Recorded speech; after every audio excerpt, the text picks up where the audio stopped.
फेसबुकच्या बहुजन संघटक या पेजवर आज पुन्हा मी एकदा आपल्यासोबत चर्चा करणार आहे आणि माझ्या चर्चेचा विषय आहे हे आरक्षणाच्या संदर्भात जे भारतभर सुरू आहे याचा दूरगामी परिणाम कोणावर होईल, तात्पुरता परिणाम कोणावर होईल आणि या अशा लढाईमध्ये फायदा कोणाचा होईल, हा एक मुख्य विषय घेऊन आपण बोलूया. ज्या आरक्षणाच्या संदर्भात सुरू आहे आपल्याकडं त्या आरक्षणाचं सगळ्यात पहिल्यांदा आपल्या संविधानातलं कलम आपण वाचलं पाहिजे. आता जे संविधानाचे झगडे सुरू आहे ते आहे भारताच्या संविधानातील कलम 335च्या नुसार. कलम 335 काय म्हणतं? कलम 335 हे म्हणतं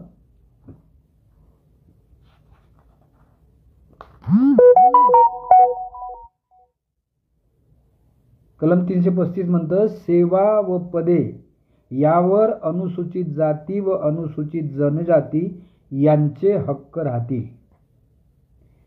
म्हणजे 335 कलमाप्रमाणे ज्या सेवा आणि पद आहेत म्हणजे ज्या नोकऱ्या आहेत त्यांच्यावर अनुसूचित जाती आणि जनजातींचा हक्क राहील. या संविधानाच्या या कलमानुसार भारतामध्ये रिझर्वेशन लागू झालं 1950 साली आणि या 50 साली जे रिझर्वेशन लागू झालं त्यावेळी फक्त अनुसूचित जाती आणि अनुसूचित जनजातीसाठी होतं. कारण त्याच्यामधलं जे 340 कलम आहे ते मागास वर्गाच्या जाती कलम होतं, त्याचं अन्वेषणच झालं नाही. बाबासाहेब आंबेडकरांनी 340 या कलमाला लावलं पाहिजे म्हणून आपल्या नेहरूंजीकडे सरदार वल्लभभाई पटेलांकडे तगादा लावला. त्यांनी हे कलम नाही स्वीकारलं आणि त्याच्यामुळे त्यांनी आपल्या मंत्रिपदाचा राजीनामा दिला. हे आता त्यांच्या बाबासाहेब आंबेडकरांच्या इतिहासातलं सगळ्या लोकांना सगळं माहिती आहे. आणि त्याचा हे म्हणून मग या मागासवर्गीय जातीचं अन्वेषण करण्यासाठी पहिल्यांदा एक आयोग नेमण्यात आला ज्याचं नाव आहे कालेलकर आयोग. मग कालेलकर आयोगाचं काय झालं हे सुद्धा सगळ्या लोकांना माहिती आहे. आता त्याच्याबद्दल पुन्हा सांगायची गरज नाही.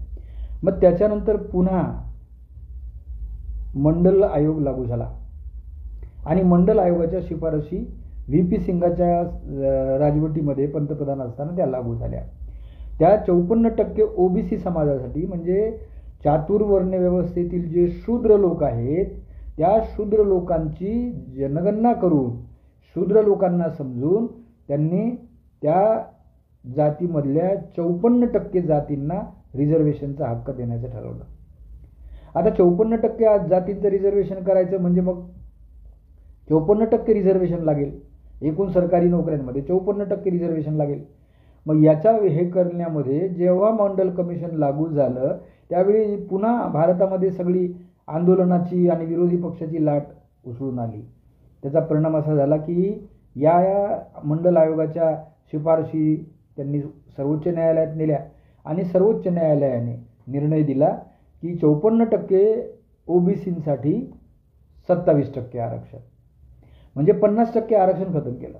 त्याच्यामध्ये इंदिरा साहनीचा खटला आला आणि एकूण रिझर्वेशनच्या एकूण जागांच्या 50%च रिझर्वेशन असलं पाहिजे, त्याच्यापेक्षा जास्त नको, हा मुद्दा आला. त्याच्यामुळे 50% जातीमध्ये रिझर्वेशनमध्ये अनुसूचित जाती अनुसूचित जनजाती या दोन महत्त्वाच्या ज्या अगदी सुरुवातीपासून याला पात्र आहेत आणि त्याच्यानंतर आता 340व्या कलमाप्रमाणे मंडल कमिशनने लागू केले ओबीसी जाती म्हणजे त्यांना आपण इतर मागासवर्गीय म्हटलं. म्हणजे सगळे मागासवर्गीय आहेत पण ज्यांना त्यात 27% रिझर्वेशन मिळालं त्या जाती इतर मागासवर्गीय त्यांना रिझर्वेशन मिळालं आणि हे काम सुरू झालं. पण हळूहळू त्याच्यामध्ये पद्धतशीरपणे बदल होत गेला. आपल्या लक्षात सुद्धा आलं नाही आणि आपण 50% जे रिझर्वेशन मिळते त्याच्याबद्दलच एकमेकाशी भांडत राहिलो. पण उरलेलं जे 50% रिझर्वेशन ओपनमध्ये आहे त्याच्यामध्ये कोण लोक बसलेले आहेत याचा कधी आपण विचार केलाय का? उत्तर आहे आपण याचा विचारच केला नाही. आपण फक्त आपल्यात भांडत राहिलो. आणि महाराष्ट्रातलं त्याचं उदाहरण घेऊ आपण तर बघा कशी गंमत आहे की मराठ्यांच्या रिझर्वेशनच्या संदर्भातला झगडा सुरू झाला. मराठ्यांना सुद्धा रिझर्वेशन पाहिजे आणि त्या रिझर्वेशनच्या वेळी महाराष्ट्राच्या मध्ये किती जातींना रिझर्वेशन होतं आपण पाहिलं पाहिजे. 1950 साली स्वतंत्र भारताचं संविधान रुजू झालं आणि त्यातील अनुच्छेद 335 नुसार अनुसूचित जाती आणि अनुसूचित जमातींना त्यांच्या लोकसंख्येच्या प्रमाणात सरकारी नोकऱ्यांमध्ये आरक्षण देऊन प्रतिनिधित्व देण्यात आलं. पुढे हे आरक्षण संविधानातील अनुच्छेद 15(4) आणि 16(4) यानुसार राज्य सरकारांनी लागू केले. महाराष्ट्राचा विचार करता आज जे आरक्षण आहे ते पुढील प्रमाणे आहे. 1. अनुसूचित जाती म्हणजे SC, ज्यात 59 जातीचा समावेश आहे, त्यांच्यासाठी 13% नोकरी आणि शिक्षणांमध्ये. त्याचप्रमाणे अनुसूचित जमाती म्हणजे ST, ज्यामध्ये 47 जमाती आहेत, त्यांच्यासाठी 7% आरक्षण. इतर मागासवर्गीय म्हणजे OBC, ज्यात 346 जाती आहेत, त्यांच्यासाठी 19% आरक्षण. विशेष मागासवर्ग म्हणजे SBC, त्यांच्या 7 जाती आहेत, त्यांना 2%. विमुक्त जाती म्हणजे म्हणजे VJA, त्यांना 14 जाती आहेत, त्यांना 3% आरक्षण. भटक्या जमाती ब म्हणजे NTB, त्या 37 जाती आहेत, त्यांना 2.5% आरक्षण. भटक्या जाती क म्हणजे NTC, त्याच्यात 1 जात धनगर, त्यांना 3.5% आरक्षण. भटक्या जाती NTD, 1 जात 2% आरक्षण. सामाजिक व शैक्षणिक मागास प्रवर्ग म्हणजे SEBC, त्याच्यामध्ये 1 जात मराठा 13%. आता याची महाराष्ट्रातली एकूण संख्या झाली 65%. आता इंदिरा साहनीच्या खटल्यात सुप्रीम कोर्टाचा जो निर्णय आला त्या निर्णयाप्रमाणे 50%च्या वर देता येत नाही आणि त्याच्यामुळे मराठ्यांना दिलेलं 13% आरक्षण कमी करण्यात आलं. ही आहे आपल्या देशाच्या या 335 आणि 340 कलमाची आपल्याला देणगी. मग ह्या भांडणं आपसात भांडण लागल्या. मग जरांगे पाटलांनी काय केलं? मराठ्यांना आरक्षण द्या म्हणून आंदोलन सुरू केलं. त्यांच्या आंदोलनामध्ये 1 मराठा लाख मराठा प्रचंड महाराष्ट्रभर उपद्व्याप सुरू झाला. कशाचं द्यायचं? आणि त्यावेळी जे सरकार होतं त्याचे मुख्यमंत्री फडणवीस साहेब होते, त्यांनी यांना 13% देऊन टाकलं. ते सुप्रीम कोर्टात टिकणारच नव्हतं, हायकोर्टात टिकणारच नव्हतं. ते पुन्हा कायम झालं, रद्द झालं आणि आता पुन्हा मनोज जरांगे. पण त्यांनी नवीन काय हे केलं की मराठ्यांना आरक्षण OBCतून द्या, म्हणजे मराठ्यांना कुणबी प्रमाणपत्र द्या. आणि मग OBC मध्ये जे कुणबी लोक आहेत त्यांच्या हिस्स्याचं हे आरक्षण घेऊन घेणार. कारण ज्यावेळी मंडल कमिशन लागू झालं त्यावेळी या मराठ्यांनी स्वतःला क्षत्रिय समजलं, जेव्हा की त्यांच्या लक्षातच आलं नाही की शिवाजी महाराजांपासून ब्राह्मणांनी क्षत्रिय हा वर्णच काढून टाकला. त्यांनी सरळ सांगितलं की आता परशुरामाने 121 वेळा ही पृथ्वी निक्षत्रिय केली, त्याच्यामुळे आता पृथ्वी तलावावर कोणताही क्षत्रिय नाही, ते आहेत ते सारे शूद्र आहेत. पण हे स्वतःला मराठी अजूनही क्षत्रिय समजत गेले, कारण ते राजसिंहासनावर होते. या पक्षात असो की त्या पक्षात असो, आमदार किंवा खासदार होते. मराठ्यांचंच प्राबल्य होतं, पण त्यांच्या हे लक्षात आलं नाही की एक दिवस आपल्यावर अशी पाळी येईल आणि त्यावेळी आपण काय करायचं. मग त्यांचं आंदोलन सुरू झालं. मग आता OBCमधलं द्या, कुणब्यांमधलं द्या. मग OBC आरक्षणाचे जे लोक आहेत, कुणबी समाजाचे लोक आहेत, ते रस्त्यावर आले आणि या दोघांच्या भांडणामध्ये एक निर्णय आला. काय निर्णय आला? सुप्रीम कोर्टाचा परवाचा निर्णय आला. त्या निर्णयात काय म्हटलंय का आता SC STच्या आरक्षणामध्ये वर्गीकरण करा, अ ब कडं हे वर्ग करा. आणि त्याच्यातही एक निर्णय आला की यांना क्रीमी लेअर लावा. आता भारताच्या संविधानामध्ये क्रीमी लेअर कोणत्या कलमाने लावावं याचं काहीही सुतोवाच नाही, याची काही सुद्धा दुरुस्ती झाली नाही संविधानातली. परंतु क्रीमी लेअर आणलं गेलं आणि त्याच्यामुळं OBC समाजामध्ये आर्थिक निकष लावून त्यांना हे केलं, जेव्हा की संविधानामध्ये आर्थिक निकषाच्या आधारावर आरक्षण मिळतच नाही. पण यांनी ते आरक्षणाचं सुरू केलं आणि भानगडी सुरू झाल्या. आज अशी परिस्थिती आहे की सर्वोच्च न्यायालयाने हा निर्णय दिला की अनुसूचित जाती आणि जमातींना सुद्धा क्रीमी लेअर लावलं पाहिजे, त्यांच्यामध्ये गट केले पाहिजेत. आणि पूर्ण देशभरात या सुप्रीम कोर्टाच्या निर्णयाविरुद्ध आता चांगलं का वाईट याच्या चर्चा सुरू आहेत, आंदोलनं सुरू आहेत. दरम्यान ही आंदोलनं होऊ नयेत म्हणून जसा केंद्र सरकारने UAPA कायदा आणला तसाच महाराष्ट्र सरकारने सुद्धा एक विधेयक आणलं आणि जनसुरक्षा विधेयक या न्यायाने जो गोंधळ घालेल त्याला अर्बन नक्षल समजायचं, हा कायदा आला. म्हणजे परिणाम काय आहे? परिणाम सारं वातावरण गोंधळाचं करून टाकायचं, सारी परिस्थिती आंदोलनाची करायची आणि या देशाला पुन्हा आपसात भांडत ठेवून पुन्हा आपली सत्ता आपल्याच ताब्यात घ्यायची. हे ज्यांचं ऐतिहासिक कालापासूनचं सूत्र आहे ते पुन्हा जागृत झाले. बृहद्रथाची हत्या करताना त्यांनी आपल्या जवळच्या सगळ्या लोकांमध्ये आपसात भांडणं लावले. त्याचं नाव वर्षकाळ ब्राह्मण. त्याने भांडणं लावले आणि बौद्ध धर्माचा सत्यानाश करून टाकला. बौद्ध धर्माला हिंदू धर्म करून टाकलं. त्याला हिंदूच्या रीतिरिवाजाप्रमाणे बौद्ध धर्माची शिकवून द्यायला लावली आणि या देशातून विवेकवादी विज्ञानवादी बौद्ध धर्म नष्ट करण्यात आला. मग श्रीरामाचं राज्य आणलं, पुष्यमित्र शृंगाने जे आणलं त्याच्यामध्ये पुन्हा सुवर्णांची सवर्णांचीच मक्तेदारी, पुन्हा ब्राह्मणाचं वर्चस्व आलं आणि जे बौद्धांची मंदिरं होती, देवालय होती, ती सगळी ब्राह्मण पुजाऱ्यांच्या हातात गेली आणि ती हिंदूंची पवित्र मंदिरं झाली. याचा काय अर्थ आहे? पुन्हा चातुर्वर्ण व्यवस्था पक्की झाली, पुन्हा मनुस्मृती पुन्हा जिवंत झाली. हे होत नाही हे पाहिल्यानंतर मग 12व्या शतकात चक्रधराने याचा उठाव केला, तुकारामांनी याचा विरोध केला आणि शिवाजी महाराजांनी सुद्धा विरोध केला, संभाजी महाराजांनी सुद्धा विरोध केला. पण त्यांचं काय झालं? त्यांना संपवण्यात आलं. परंतु चातुर्वर्ण व्यवस्थेचे जे मुखंड आहे, ज्याला ब्राह्मण म्हणतो आपण, ते कायम राहिले आणि पेशवाई आली. मग इंग्रज सरकार आले आणि इंग्रज सरकारने पाहिलं की अरे हे अतिशय चुकीचं आहे, इथे माणूस म्हणून काही कोणी जगतच नाही, जो मन मानेल तसा करतोय, माणुसकी पूर्ण गायब झाली आहे या देशातून. म्हणून त्यांनी या अस्पृश्यांना संधी द्यावी म्हणून काही कलमं लागू केली आणि बाबासाहेब आंबेडकरांच्या त्यांच्या निवेदनावरून, त्यांच्या लिखाणावरून, त्यांच्या प्रत्यक्ष भेटीतून अनुसूचित जाती आणि अनुसूचित जमातीचं आरक्षण प्रतिनिधित्व म्हणून देण्यात यावं हे ठरलं. तर अनुसूचित जाती आणि अनुसूचित जमाती यांचा आपल्या देशातला मूळ धर्म हिंदू होता.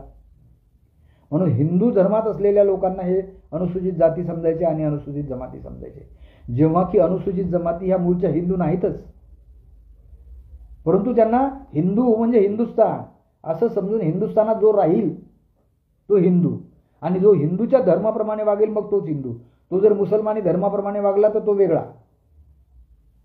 या पद्धतीने हे सुरू झालं आणि आज अशी परिस्थिती आहे की ज्या भारताच्या संविधानामध्ये बंधुता, न्याय, समानता या गोष्टी आल्या, त्या गोष्टी आता संपत आहेत. त्यांनी पहिलं अतिशय सूत्रबद्ध पद्धतीने काम केलं की 335 कलम हटवायचं आहे. त्या कलमामध्ये सरकारी सेवा आणि पदे हा विषय होता. यांनी सरकारी सेवा आणि पदे हळूहळू सरकारकडून काढून घेतली आणि खाजगीकरणाला दिली. आता कॉन्ट्रॅक्ट पद्धतीने नोकऱ्या आहेत, तिथे कशाला रिझर्वेशन लागेल? तिथे रिझर्वेशन नाही. म्हणजे सरकारी नोकऱ्या कमी झाल्या, खाजगी नोकऱ्या वाढल्या आणि रिझर्वेशनची टक्केवारी तीच आहे. म्हणून अनेक अनुसूचित जाती जमातीचे तरुण पोरं कायम रस्त्यावर आहेत, बेकार राहिलेले आणि रिझर्वेशनची वाट पाहत आहे की आम्हाला रिझर्वेशन मिळालं पाहिजे. त्यांचा उद्रेक पुन्हा मोठा मोठा धुमसत आहे. त्याच वेळी त्यांनी काय केलं की शिक्षणामध्ये रिझर्वेशन असलं पाहिजे म्हणून सरकारीची जबाबदारी आहे शिक्षण देणं आणि तिथे रिझर्वेशन लावणं हे होतं. पण यांनी काय केलं? शिक्षणाचं खाजगीकरण केलं आणि खाजगीकरणाचा व्यापार केला. आज सगळ्या सरकारी शाळा, सगळी सरकारी महाविद्यालय, सगळी सरकारी विद्यापीठं इथे विद्यार्थी जात नाही, कारण तिथे चांगलं शिक्षणच मिळत नाही, कारण तिथे नोकरीच नाही, तिथे पदच रिकामी आहे आणि जे आहेत ती कॉन्ट्रॅक्ट बेसिसवर आहेत, ते काय शिकवणार? आणि खाजगीकरण केलं. मग महाविद्यालय खाजगी झाली, शाळा खाजगी झाल्या, विद्यापीठं सुद्धा खाजगी झाली आणि खाजगी शाळा महाविद्यालय विद्यापीठामध्ये रिझर्वेशन कुठे? तिथून सुद्धा रिझर्वेशन कमी केलं आणि पद्धतशीरपणे पुन्हा चातुर्वर्ण व्यवस्था इथे आली. याचं सगळं खापर डॉक्टर बाबासाहेब आंबेडकरांनी अनुसूचित जाती आणि जमातीच्या लोकांना दिलेलं हे प्रतिनिधित्व या सवर्ण जातीच्या म्हणजे ब्राह्मण जातीच्या लोकांना नको आहे. आणि म्हणून या जातीचा, या प्रवर्गातला कोणीही माणूस तो जोपर्यंत त्यांचा गुलाम राहील तोपर्यंत ते त्याला मानतात. ज्या दिवशी त्याने विद्रोह केला त्या दिवशी त्याला संपवतात. त्यामुळे या रिझर्वेशनच्या नावाखाली जे प्रतिनिधी, जे लोक सरकारी सेवांमध्ये आहेत आणि नोकऱ्यांमध्ये आहेत, ते गुलाम झाल्यासारखे वागतात. त्यांना पद मिळालं, स्वतःची प्रतिष्ठा मिळाली, पण त्याची पॉवर मिळाली नाही. ते आपला अधिकार गाजवूच शकत नाही. इतकी लाचारी या देशामध्ये या व्यवस्थेने आणली. या व्यवस्थेचं नाव आहे मनुवादी व्यवस्था. या मनुवादी व्यवस्थेचं पहिलं सूत्र असतं की अर्थव्यवस्था आपल्या ताब्यात घ्या. त्यांनी आपल्या देशाची सारी व्यवस्था 4-5 भांडवलदारांच्या 19 भांडवलदारांच्या हाती सुपूर्द केली आणि सर्वसामान्य लोकांवर अतिशय जास्तीचे टॅक्स लावले. ज्या महात्मा गांधी नावाच्या माणसाने इंग्रजांनी एका वस्तूवर म्हणजे मिठावर टॅक्स काय लावला, तर सगळा देश मिठाचा सत्याग्रह करण्यासाठी रस्त्यावर आला गांधींच्या एका हत्येमुळे. आणि इंग्रजांच्या विरुद्ध तो सत्याग्रह झाला आणि इंग्रजांना मिठावर लावलेला कर रद्द करावा लागला. एका वस्तूवर, एका जीवनावश्यक वस्तूवर लावलेला कर या आंदोलनामुळे नष्ट होऊ शकतो. ते भारतीय लोक जे स्वतंत्र झाले आहेत, आज प्रत्येक गोष्टीवर जीएसटी लागलाय, टॅक्स लावलाय, त्याच्याबद्दल कोणी का बरं बोलत नाही? साधं विजेचं बिल पहा, तुमच्या असं लक्षात येईल की जानेवारी महिन्यामध्ये वहन कर वेगळा असतो, फेब्रुवारी महिन्यामध्ये वहन कर वाढून जातो, मार्चमध्ये वाढून जातो, त्याच्याबद्दल कोणीच बोलत नाही. साधे जीएसटीचं पहा, पेट्रोल डिझेलवर पहा, साध्या खाण्यापिण्याच्या वस्तूवर पहा, एवढा प्रचंड टॅक्स लागलेला आहे आणि त्याचं उत्पन्न आहे तेवढंच आहे. त्या उत्पन्नात वाढ झाली नाही आणि याच्यात सगळ्यात भरडला गेला आहे तो शेतकरी. प्रत्येक बाकीचे सगळे लोक ज्या दिवशी जी वस्तू विकतात त्या दिवशी त्यांना ताबडतोब पैसे मिळतात.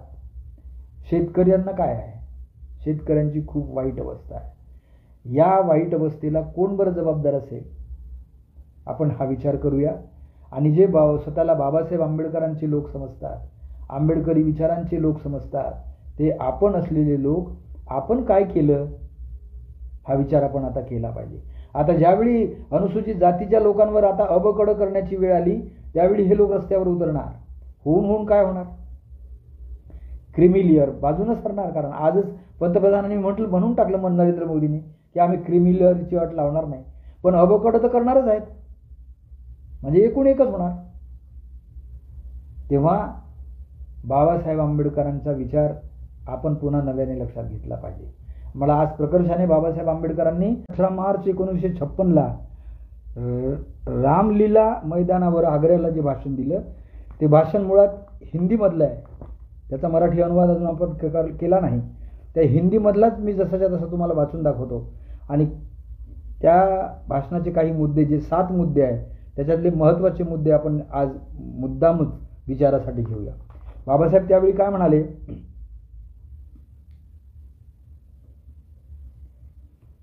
त्यांनी म्हटले, मेरे बहनों और भाइयों, पिछले 30 वर्षों से तुम लोगों को राजनीतिक अधिकार दिलाने के लिए मैं संघर्ष कर रहा हूं.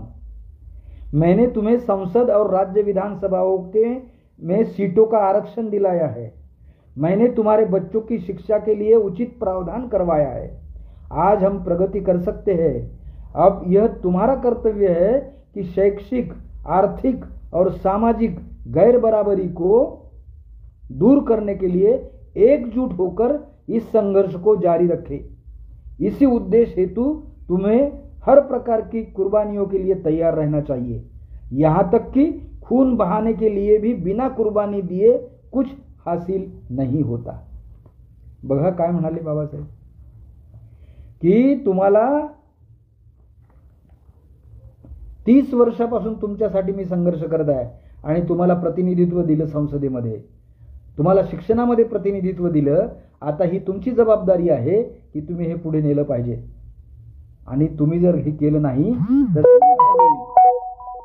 तुम्हाला तुमच्या समाजाच्या हितासाठी आता कुर्बानी द्यावी लागेल. तुमच्या समाजाचं हित करायसाठी तुम्हाला द्यावं लागेल. इथून बाबासाहेब सुरुवात करतात आणि दुसरे काय म्हणतात? त्यावेळी त्यांचे जे नेते होते त्या नेत्यांना ते सांगतात, यदि कोई तुम्हें अपना महल में बुलाता हो तो स्वेच्छा से जाओ, लेकिन अपनी झोपड़ी में आग लगाकर नहीं. यदि वह राजा किसी दिन आपसे झगड़ता है और आपको अपने महल से बाहर धकेल देता है, उस समय तुम कहां जाओगे? यदि तुम अपने आप को बेचना चाहते हो तो बेचो, लेकिन किसी भी तरह अपने संगठन को बर्बाद करने की कीमत पर नहीं। मुझे दूसरे से कोई खतरा नहीं, लेकिन मैं अपने लोगों से ही खतरा महसूस कर रहा हूं। बाबासाहेबांचं हे विधान आज लागतं की नाही आपल्याला? दुसऱ्यांच्या बाबासाहेबांनी त्याचे मराठीत केलंय की काँग्रेस हे जळतं घर आहे, तिथे जाऊ नका, तुम्ही आपली झोपडी साबूत ठेवा. तिथून तुम्हाला जर एखाद्या त्या राजाने हाकलून दिलं तर तुम्ही काय करणार? महाराष्ट्रामध्ये बाबासाहेब आंबेडकरांच्या आणि भारतामध्ये सुद्धा जेवढे राजकीय पक्ष झाले ते कुठे येतात? सगळ्या रिपब्लिकन पार्टीचा कचरा झालेला आहे. त्यांना आता घर नाही. आश्रयाला गेले ना, राष्ट्रवादीच्या आश्रयाला गेले, काँग्रेसच्या आश्रयाला गेले, आता तर बीजेपीच्या आश्रयालाही सुद्धा गेले. तुमच्या स्वतःच्या झोपड्या तुम्ही चांगल्या ठेवल्या नाही तर आता काय होईल?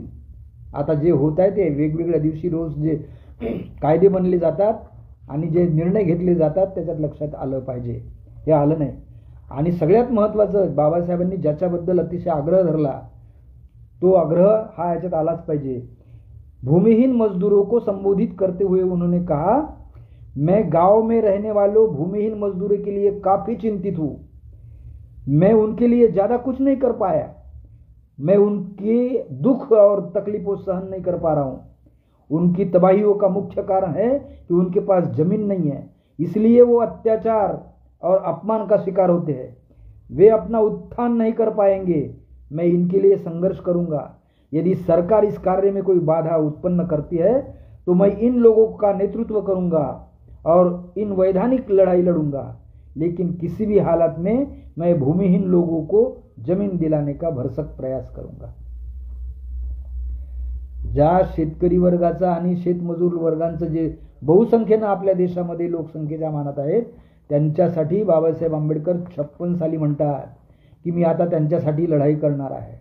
त्यांचे हक्क मी त्यांना मिळवून देणार आहे आणि याच्यात माझं कुर्बानी झालं तरी चालेल.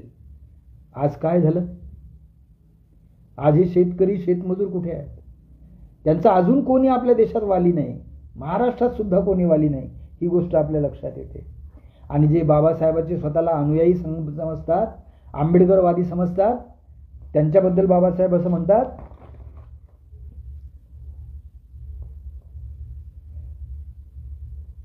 मैं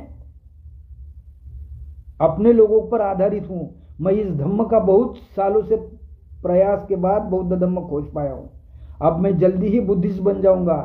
तब एक अछूत के रूप में मैं आपके बीच नहीं रह पाऊंगा, लेकिन एक सच्चे बुद्धिस्ट के रूप में तुम लोगों के कल्याण के लिए संघर्ष जारी रखूंगा. मैं तुम्हें अपने साथ बुद्धिस्ट बनने के लिए नहीं कहूंगा, क्योंकि मैं अंधभक्त नहीं चाहता. केवल वे लोग ही जिन्हें इस महान धर्म की शरण में आने का तमन्ना है बौद्ध धर्म ग्रहण कर सकते हैं, जिससे वे इस धर्म के दृढ़ विश्वास के साथ रहे और इसके आचरण का अनुमान करें. मी बौद्ध धर्म स्वीकारणार आहे. मला पुष्कळ प्रयासाने बौद्ध धर्म मिळालेला आहे, पण मला बौद्ध अनुयायी अंधभक्त नकोत, आंधळे भक्त नकोत. जे विवेकवादी असतील आणि बुद्ध धर्माचं अनुसरण करतील त्याच लोकांची मला गरज आहे आणि त्यांनीच या गोष्टीचं अनुसरण करायला पाहिजे.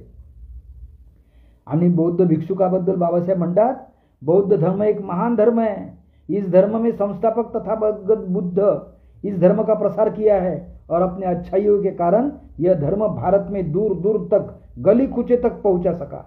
लेकिन महान उत्कर्ष बाद 1293 में विलुप्त हो गया है. इसमें कई कारण हैं. एक कारण यह भी है कि बौद्ध भिक्षु विलासितापूर्ण जीवन जीने के आदी हो गए. धर्म प्रचार हेतु स्थान स्थान पर जाने की बजाय उन्होंने विहारों में आराम करना तथा रजवाड़ों की प्रशंसा में पुस्तकें लिखना शुरू कर दिया. अब इस धर्म की पुनर्स्थापना हेतु उन्हें कड़ी मेहनत करनी पड़ेगी. उन्हें दरवाजे दरवाजे जाना पड़ेगा. मुझे समाज में बहुत कम भिक्षु दिखाई देते हैं, इसीलिए जनसाधारण में से अच्छे लोगों को भी इस धर्म के प्रचार हेतु आगे आना चाहिए.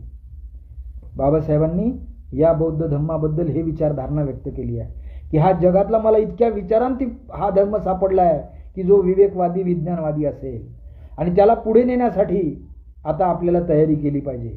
त्यांनी बुद्ध भिक्षुकांना जसा संदेश दिला तसा सामान्य लोकांना सुद्धा संदेश दिलेला आहे. पण आज कुठे बुद्ध भिक्षुक आहेत जे बौद्ध धम्माचा, बाबासाहेबांनी दिलेल्या बौद्ध धम्माचा प्रचार करतात? कुठे सामान्य लोक आहेत जे विवेकवादाने सगळ्या लोकांना संघटित करतात, एकजुटीने करतायत? बुद्धम धम्मम संगम कुठे आहे? काही लक्षात येत नाही. आणि सगळ्यात महत्त्वाचं जे मला आज तुमच्या बरोबर बोलायचं आहे की ज्या रिझर्वेशनमुळे आपल्याला आपला हा सन्मान मिळाला, आपली स्वतःची पत आपल्याला मिळाली, त्याच्याबद्दल बाबासाहेब म्हणतात, हमारे समाज में शिक्षा से कुछ प्रगति हुई है. शिक्षा प्राप्त करके कुछ लोग उच्च पदों पर पहुंच गए हैं, परंतु इन पढ़े लिखे लोगों ने मुझे धोखा दिया है. मैं आशा कर रहा था कि उच्च शिक्षा प्राप्त करने के बाद वे समाज की सेवा करेंगे, किंतु मैं क्या देख रहा हूं कि छोटे और बड़े क्लर्कों की एक भीड़ इकट्ठी हो गई जो अपने पेट भरने में व्यस्त है. ये जो शासकीय सेवाओं में नियोजित है उनका कर्तव्य है कि उन्हें अपने वेतन का 20वां भाग यानी 5% स्वेच्छा समाज के सेवा के कार्य हेतु देना चाहिए. तब ही समाज प्रगति करेगा, अन्यथा केवल एक ही परिवार का सुधार होगा. वह एक बालक जो गांव में शिक्षा प्राप्त करते जाता है संपूर्ण समाज की प्रगति करेगा, अन्यथा केवल एक ही परिवार का सुधार होगा. वह एक बालक जो संपूर्ण समाज की जिम्मेदारी लिखता है उसकी आशा टिकी रहती है. एक शिक्षित सामाजिक कार्यकर्ता उनके लिए वरदान साबित हो सकता है. जे शिकलेले क्लर्क झालेले आणि क्लास 1 ऑफिसर झालेले आपले जे लोक आहेत, जे बुद्धिस्ट समाजाचे आहेत, ह्या बाबासाहेबांच्या या विधानांचा त्यांनी कधी लक्षात घेतलंय? आपल्या उत्पन्नाचा 20वा हिस्सा 5वा हिस्सा दिलाय? समाजासाठी, बौद्ध धम्मासाठी काय काम केलं आहे? उलट तर अशी गोष्ट झाली आहे की आपण बौद्ध धर्म स्वीकारला, पण आपण अनुसूचित जातीत आहोत आणि अनुसूचित जाती या हिंदूंच्या जाती आहेत, हिंदू धर्मामध्ये आलेल्या आहेत. म्हणून आपली जात आपण कायम ठेवली, महार किंवा जी काही आहे, आणि धर्म बौद्ध केला. आणि त्याचा परिणाम असा झाला की तुम्ही बौद्ध धर्मात आलेले आहे, तुम्हाला अनुसूचित जातीचं आरक्षण मिळणार नाही. आणि त्याचा संघर्ष सुरू झाला. मग महाराष्ट्रातील बौद्धांना अनुसूचित जातीमध्ये समाविष्ट करा, त्यांची जात. आता काही लोकांनी तर धर्मही बौद्ध केला आणि जातही बौद्ध करून टाकलेली आहे. बौद्ध धर्मामध्ये जातीपातींना थारा नाही. आणि म्हणून बाबासाहेब असं म्हणतात की मी आधी हिंदू होतो तेव्हा अस्पृश्य होतो, पण आता मी बौद्ध झाल्यामुळे मी अस्पृश्य राहणार नाही, मला अस्पृश्य वर्ग गणण्यात येणार नाही. पण आपण काय केलंय? आणि शेवटचं ते असं म्हणतात कि मेरी आप लोगों से अपील है कि शिक्षा प्राप्त करने के बाद किसी प्रकार की एकल क्लर्की करने के बजाय उन्हें अपने गांव अथवा उनके आसपास के लोगों की सेवा करनी चाहिए, जिससे अज्ञानता से उत्पन्न शोषण एवं अन्याय को रोका जा सके. आपका उत्थान समाज के उत्थान में निहित है. आज मेरी स्थिति एक बड़े खंबे की तरह है जो विशाल टेंटों की संभाल रहा है. मैं उस समय के लिए चिंतित हूँ कि जब यह खंबा अपनी जगह पर नहीं रहेगा. मेरा स्वास्थ्य ठीक नहीं रहता है. मैं नहीं जानता कि मैं कब आप लोगों के बीच से चला जाऊं. मैं किसी ऐसे नवयुवकों को नहीं ढूंढ पा रहा हूं जो इन करोड़ों असहाय और निराश लोगों के हितों की रक्षा करे. यदि कोई नौजवान इस जिम्मेदारी को लेने के लिए आगे आता है तो मैं चैन से मर जाऊंगा. बाबासाहेबांच्या नंतर असा कोणता एखादा माणूस बाबासाहेबांना अपेक्षित असलेला तरुण मिळालाय का? विचार येते, नाही मिळाला. आणि बाबासाहेबांचे विचार आपण कधी ऐकले नाहीत. ऐकले असतील तर त्याच्यावर आपण काम केलं नाही. आणि म्हणून आपली ही अशी अवस्था आहे. या अवस्थेला कसं सामोरं जायचं? आता तुम्ही अनुसूचित जातीत आहात आणि अनुसूचित जातीला आता अ ब ड वर्ग होईल. मग तुम्ही बौद्ध धर्मात जाणार. बौद्ध धर्मात जर तुम्ही गेले असते तर काय झालं असतं? संविधानातलं बौद्ध धर्मातलं कलम वाचलंय का आपण? जर आपण असा विचार करू की महाराष्ट्रामध्ये 13 कोटी लोकांपैकी 2 कोटी लोक बौद्ध समाजाचे आहेत. या 2 कोटी लोकांमध्ये आपण असं गृहीत धरू की केवळ 70,000 किंवा 1,00,000 लोक सरकारी नोकऱ्यांमध्ये क्लास 2 आणि क्लास 1च्या पोस्टवर आहेत, जे या देशाचा इन्कम टॅक्स भरतात. ज्या प्राध्यापकांना 18 लाख रुपये पगार आहे ते आपल्या पगारातून 3.5 ते 4 लाख रुपये इन्कम टॅक्स भरतात, सरकारकडे देतात. त्यांनी कधी हा विचार केला का की हे पैसे मी माझ्या धम्माच्या कामासाठी, धम्मातील लोकांच्या प्रगतीसाठी, बौद्ध धम्मामध्ये जे विद्यार्थी आहेत त्यांना शिकवण्यासाठी, बौद्ध धम्मामध्ये जे आजारी पडणारे लोक आहेत त्यांच्या आरोग्य सेवेसाठी, बौद्ध धम्मामध्ये जे बेरोजगार आहेत त्यांना रोजगार प्राप्त करून देण्यासाठी मी काय केले? भारतातल्या क्लास 1 ऑफिसर किंवा सेकंड क्लास ऑफिसर जे इन्कम टॅक्स भरतात त्यांच्याकडून ही अपेक्षा होती. त्यांनी काय केलं आतापर्यंत? त्यांनी बाबासाहेबांनी दिलेलं हे कलमच वाचलं नाही आणि त्याच्यामुळं त्यांच्यावर ही पाळी आलेली आहे. त्या कलमाचं मी तुम्हाला वाचूनच दाखवलं पाहिजे. ते कलम आहे मूलभूत अधिकाराचं 25वं कलम. संविधानाच्या 25व्या कलमानुसार प्रत्येक मनुष्याला सत्सद विवेक बुद्धीचे स्वातंत्र्य आणि धर्माचे मुक्त प्रकटीकरण, आचरण व प्रसार करण्यासाठी प्रतिबंध घालता येणार नाही. म्हणजे तुम्हाला कोणत्याही धर्मामध्ये त्याचं आचरण करण्याचा अधिकार राहील, त्याला तुम्हाला कोणीही प्रतिबंध करणार नाही. 25(2) ख त्याच्यामध्ये म्हटलंय सामाजिक कल्याण व सुधारणा या बाबतीत अथवा सार्वजनिक स्वरूपाच्या हिंदू धार्मिक संस्था, हिंदूंचे सर्व वर्ग व पोटभेद यांना खुल्या करण्याबाबत तरतूद करणाऱ्या कोणत्याही विद्यमान कायद्याच्या प्रवर्तनावर परिणाम होणार नाही किंवा असा कोणताही कायदा करण्यास राज्याला प्रतिबंध होणार नाही. याच्यात स्पष्टीकरण 2 ते देतात. खंड 2च्या उपखंड ख मध्ये हिंदू या शब्दोल्लेखात शीख, जैन वा बौद्ध धर्म प्रकट करणाऱ्या व्यक्तींचा उल्लेख समाविष्ट आहे. म्हणजे आपल्याला भारतीय संविधानाच्या या कलमानुसार आपल्याला धर्म स्वीकारण्याचा अधिकार आहे. या धर्माच्या आपल्याला त्याचा सगळा उल्लेख करण्याचा अधिकार आहे. त्यांचे आचार विचार व्यक्त करण्याचा अधिकार आहे, ते प्रकट करण्याचा अधिकार आहे. आणि सगळ्यात महत्त्वाची गोष्ट की एखाद्या धर्मात जर तुम्ही झाले, त्या धर्माच्या विकासासाठी कलम 27 दिलेला आहे. कलम 27 काय म्हणतं? एखाद्या विशिष्ट धर्माच्या संवर्धनासाठी कर देण्याबाबत तुम्हाला स्वातंत्र्य आहे. हे कर देण्याचं स्वातंत्र्य आधी आपण कधी उपभोगलंय? सरकारला कर दिला की होऊन गेलं? या धार्मिक संस्था अल्पसंख्याकाच्या धार्मिक संस्था केल्या, धार्मिक अल्पसंख्याकाच्या संस्था केल्या आणि त्याला इन्कम टॅक्सच्या कायद्याप्रमाणे ATG लावून दिलं, तर तुमचा सगळा पैसा तुमच्या धर्माच्या उत्थानासाठी नाही का येणार? मग त्या धर्माच्या नावाने ज्याप्रमाणे शीख लोक गरिबांसाठी लंगर चालवतात, ज्याप्रमाणे आरोग्य सेवा देतात, त्याप्रमाणे तुम्हाला बौद्ध धर्मीयांना तुम्हाला शिक्षण संस्था काढता आल्या असत्या, तुम्हाला आरोग्य संस्था मेडिकल कॉलेजेस काढता आली असती, तुम्हाला कारखाने उद्योगधंदे उभे करता आले असते आणि तुम्हाला बेरोजगारीचा प्रश्न मिटवता आला असता आणि तुम्ही सन्मानाने जीवन जगू शकले असते. उदाहरणार्थ 50 लाख लोक, आपण फक्त 1 लाख लोकांची गृहीत धरू की 1 लाख लोक आमच्याकडे क्लास 1 ऑफिसर्स आहेत जे इन्कम टॅक्स देतात. त्यांचा 2-2.5-3 लाख रुपयाचा इन्कम टॅक्स जातो. आपण गृहीत धरू 4 कोटी इन्कम टॅक्स जातो आपला. हा 4 कोटी इन्कम टॅक्स जर वाचवला आणि धर्माच्या कामासाठी लावला आणि या धर्माने या सगळ्या संस्था उभ्या केल्या, तर आपली पोरं जी आज रस्त्यावर बेकार दिसत आहेत, आपले म्हातारे आज जे रस्त्यावर आजारी असलेले दिसत आहेत, त्यांना त्यांची शुश्रूषा कोणाला कोणी नाही आहे. आज जे आपल्यामध्ये तरुण पोरांमध्ये झगडे दिसत आहेत, बौद्ध धम्माच्या प्रसार आणि प्रसारासाठी आपण जर उपयोगात आलो असतो, तर हे जे झगडे सुरू आहेत आज,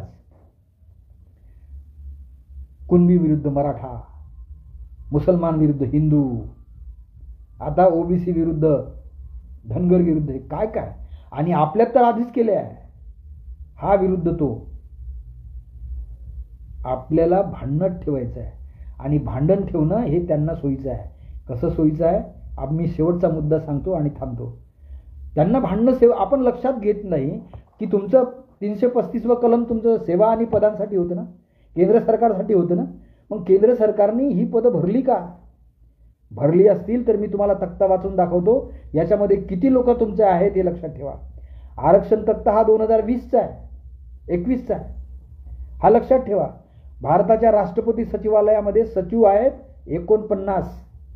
या 49 सचिवापैकी ब्राह्मण सचिव फक्त 45 आहेत आणि ST SCचे 4, OBCचा 1 सुद्धा नाही, शूद्रांचा 1 सुद्धा नाही. उपराष्ट्रीय सचिवालयामध्ये 7 पद आहेत महत्वाची, हे 7ही ब्राह्मण समाजाचे आहेत, तिथे एकही रिझर्वेशन नाही. मंत्रालयातील कॅबिनेट सचिवांची पदं 20 आहेत, त्यामध्ये 19 ब्राह्मण आहेत, 1 शेड्यूल कास्ट आहे. प्रधानमंत्री कार्यालयातील 35 सचिव पदं आहेत, त्याच्यामधले ब्राह्मण 33 आहेत, ST STचे केवळ 2 आहेत. कृषी सिंचन विभागामध्ये पदे 274 आहेत, त्याच्यामध्ये 259 ब्राह्मण आहेत आणि SC ST फक्त 15 आहेत. रक्षा मंत्रालयात 1379 पदं आहेत, त्याच्यामधले 1331 ब्राह्मण आहेत आणि SC ST 48 आहेत. समाज कल्याण आणि स्वास्थ्य विभागामध्ये 209 पदं आहेत, त्याच्यामध्ये ब्राह्मण समाजाचे 192 आहेत आणि SC ST केवळ 17 आहेत. वित्त मंत्रालयामध्ये एकूण पदं आहेत 1008, त्याच्यामधले ब्राह्मण समाजाचे 942 आहेत, SC STचे 66 आहेत. गृह मंत्रालयात एकूण पदं आहेत 409, त्याच्यात ब्राह्मण आहेत 377 आणि SC STचे केवळ 19. श्रम मंत्रालयात पदं आहेत 74, त्याच्यामधले ब्राह्मण आहेत 70, SC STचे 4. रसायन आणि पेट्रोलियम मंत्रालयात आहेत 121 पदं, त्याच्यातले ब्राह्मण 112 आहेत, SC STचे 9. राज्यपाल आणि उपराज्यपाल भारतामध्ये 27 आहेत, या 27 ब्राह्मण 25 आहेत, SC STचे एकही नाही आणि OBCचे 2 आहेत. विदेशातील राजदूत यांची पदं 140 आहेत, या 140 पदापैकी 140 ब्राह्मण आहेत, एकही रिझर्वेशनचा नाही. विद्यापीठांचे कुलगुरू, केंद्रीय विद्यापीठांचे कुलगुरू ती पदं आहेत 108, म्हणजे भारतात 108 विद्यापीठ आहेत केंद्राची, या 108 पदांपैकी ब्राह्मण कुलगुरू 108 आहेत, एकही दुसरा नाही. प्रधान सचिव आहे, त्यांची पदं आहेत 26, या 26 प्रधान सचिवांपैकी 26ही ब्राह्मण आहेत, एकही दुसरा नाही. हायकोर्टाचे न्यायाधीश आहेत 330, भारतात जी हायकोर्ट आहेत त्यांची 330 पदं आहेत, याच्यापैकी 328 ब्राह्मण आहेत आणि केवळ 4 SC समाजाचे आहेत. सुप्रीम कोर्टाचे न्यायाधीश एकंदर पदं आहेत 33, त्याच्यामध्ये 31 ब्राह्मण आहेत आणि 2 SCचे आहेत. IPS अधिकारी 3600 आहेत, त्याच्यातले ब्राह्मण आहेत 2950, SC STचे 600, OBCचे केवळ 50. आणि वर्तमानपत्रामधले PTI मधले जे लोक आहेत त्यांची पदं आहेत 2700 आणि 2700 पदांपैकी 2700 ब्राह्मण आहेत. ज्या देशामध्ये ब्राह्मणांची लोकसंख्या केवळ 3.5% आहेत, त्यांनी 96% लोकांवर कसं राज्य केलेलं आहे आणि आपल्याला कसं अंधारात ठेवलेलं आहे हे आपल्याला दिसतंय. आणि आपण भांडणं कोणाशी करत आहोत? सारे OBC आता शेड्यूल कास्ट शेड्यूल ट्राईबशी भांडत आहेत. अरे OBCचा एकही माणूस तुमच्या पदावर नाही हे केव्हा लक्षात घ्यायला. आणि जेव्हा OBCच्या संदर्भात झगडे निर्माण होतात तेव्हा प्रत्येक जण एक राजकीय पुढारी दुसऱ्या राजकीय पुढाऱ्याला देतो. लक्ष्मण हाके, छगन भुजबळ, मनोज जरांगे हे सगळे OBCच आहेत ना. बाळासाहेब आंबेडकर त्यांच्या बाजूने काम करायला निघतात आणि मग त्यांनी असं का म्हटलं त्यांनी तसं का म्हटलं. मग कुणबी मराठ्यांमध्ये बाळासाहेबांनी झगडे लावले, त्यांचे विचार करा. अरे ठीक आहे ना, आपण आपले झगडूनच राहिलो, त्यांना तेच पाहिजे आहे. पण इथे केव्हा होणार तुम्ही? तुमचे न्यायाधीश 30 पैकी सगळेच्या सगळे त्यांचेच आहेत आणि जे 2-3 लोक लावलेले ते त्यांच्याच मनाने ऐकणारे आहेत, ते असेच कायदे करणार. त्यांच्यासाठी रिझर्वेशनचा हा नियम लागू नाही, त्यांच्यासाठी पदांचा नियम लागू नाही आहे. कुठे या देशामध्ये संविधान आहे? आणि संविधान मारायला निघालून, संविधान वाचवायला निघालो. या लोकसभेच्या इलेक्शनमध्ये जे संविधान वाचवायला निघालेत ना, त्यांनी कधीतरी हा अभ्यास करून बघायचा की संविधान आताच खतऱ्यात आलं आहे का? संविधान केव्हापासून प्रत्यक्ष रीतीने खतऱ्यात येत आहे. मग पदावर काँग्रेसवाले असो की BJP वाले असो की अजून कोणीही असो, वर्चस्व मात्र ब्राह्मणांचंच पाहिजे. आणि ब्राह्मणांचं वर्चस्व म्हणजे मनुस्मृतीवाद्यांचं वर्चस्व. गेल्या 3-4 महिन्यातला किंवा वर्षभरातला इतिहास पहा, आपल्या लक्षात येईल की देशाचा सर्व देश मोठा असतो पण देशापेक्षा ब्राह्मण मोठा असतो. विनेश फोगाट नावाची एक अतिशय चांगली खेळाडू कुस्तीगीर, केवळ 100 ग्राम वजन कमी आहे म्हणून तिला बाद करण्यात येतं. कोण सांगतं हे? त्या कमिटीमध्ये जर नीता अंबानी, धीरूभाई अंबानीची सून असेल आणि तिला काही वाटत नाही आपल्या देशाबद्दल, त्याचा ब्रिजभूषण सिंग नावाचा माणूस त्या ऑलिम्पिकचा सभासद असेल, त्याला काही वाटत नाही. आणि आपण सांगणार की आपला लोकशाहीवादी देश आहे. आणि ब्राह्मणांच्या नीतीमध्ये ब्राह्मणांनी लिहून ठेवलेली पुस्तकं वाचलेच पाहिजेत आणि त्या पद्धतीने ते कसे वागतात आणि आपल्याला त्यांना कसं तोंड द्यावं लागेल हे आपण समजलं पाहिजे. माझी बौद्ध बांधवांना नम्र विनंती आहे की अनुसूचित जातीमध्ये आतापर्यंत आपण रिझर्वेशन बघत होतो. आता जर आपण ठरवलं की दर वर्षाला 4 कोटी रुपये जमा करू शकतो, आपण जमा करा. ते टॅक्स फ्री करू शकतो आपण आणि बौद्धांच्या संघटना उभ्या करा.